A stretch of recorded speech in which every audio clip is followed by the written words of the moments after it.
So on a scale from 1 to 10, how stressful do you think deciding whether or not you want to have a baby has been for you? I go back and forth. I would feel comfortable saying a 5 right about now, but I am turning 38 in July, so the older I get, that number will definitely increase. Because there's definitely concerns and, health concerns and high-risk pregnancies and all this other kind of stuff that I have to think about. Maybe I wouldn't have thought about it so much before my sister's situation, but now, it can happen to anybody. And there is some validity in what you are saying. The risks do increase for childbirth with age.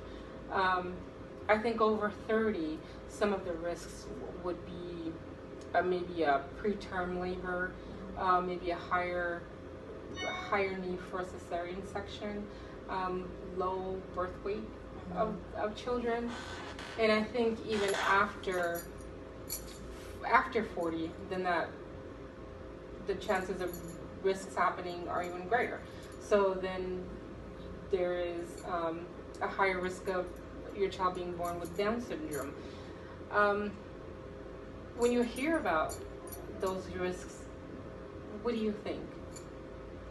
That it's better for me not to have kids. Maybe a possible surrogacy. I'm not sure how what they call it, but then that costs money. You usually only hear about stars doing that and whatnot. So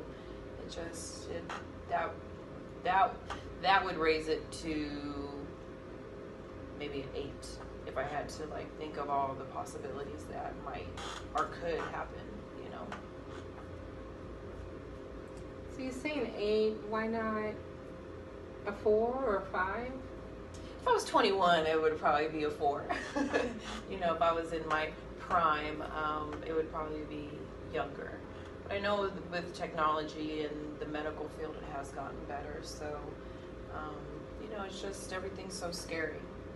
And there's truth to that as well. Mm-hmm. So there are lots of women who are over 30 and even over 40 who don't experience any complications, who have normal, natural births and healthy babies.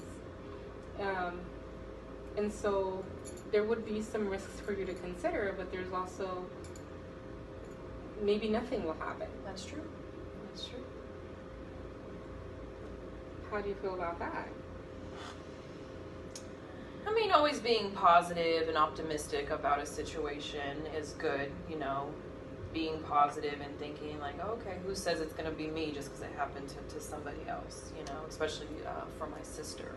So, sometimes it's when I'm thinking negatively, of course, my stress level and my anxiety goes up, but thinking hey, it doesn't have to be you. It kind of just puts me back at ease.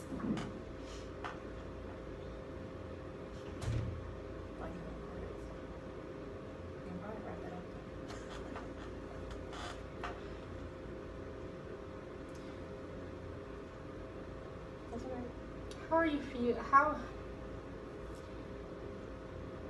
do you think your sister can help you in deciding whether or not, or relieving some of the stress or the anxiety of all the what ifs? Yeah. Probably talking to her in more detail and in depth.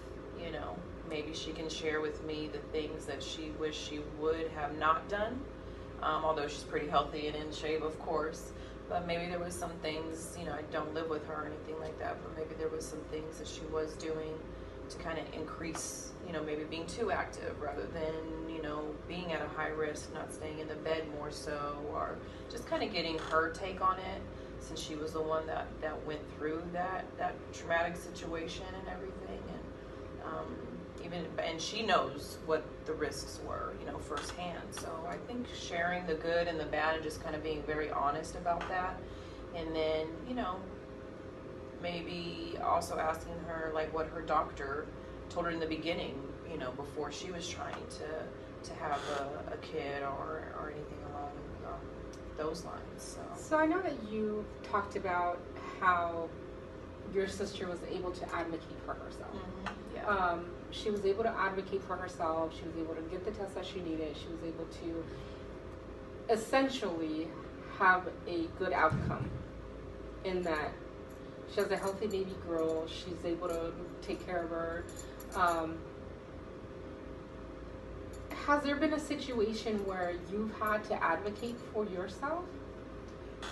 Probably not along the lines of what my sister has, but probably either like alongside work or different family situations or things like that. But I can't think of anything on top of my head, but I'm pretty sure that there has been, and maybe I just I haven't noticed it, you know, as far as, yeah, I'm sticking up for myself, but is that really advocating for myself, which kind of can go hand in hand.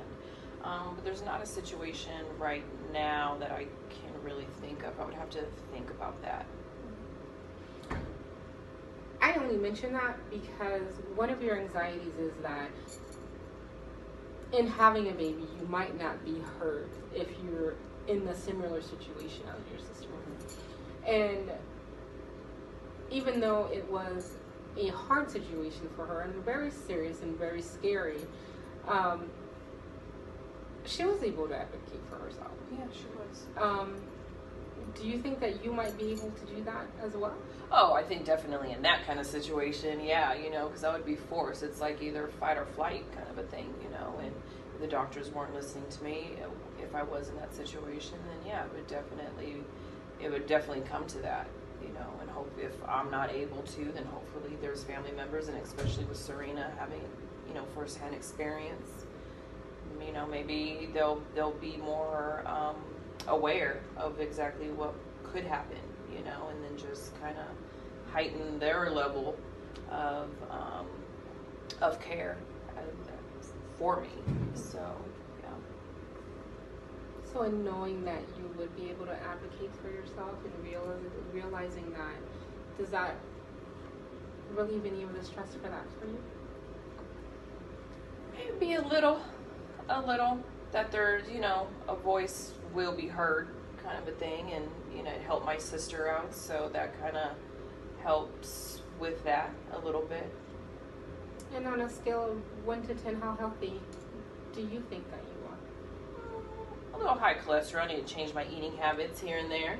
But overall, I would say 10 being the best, right?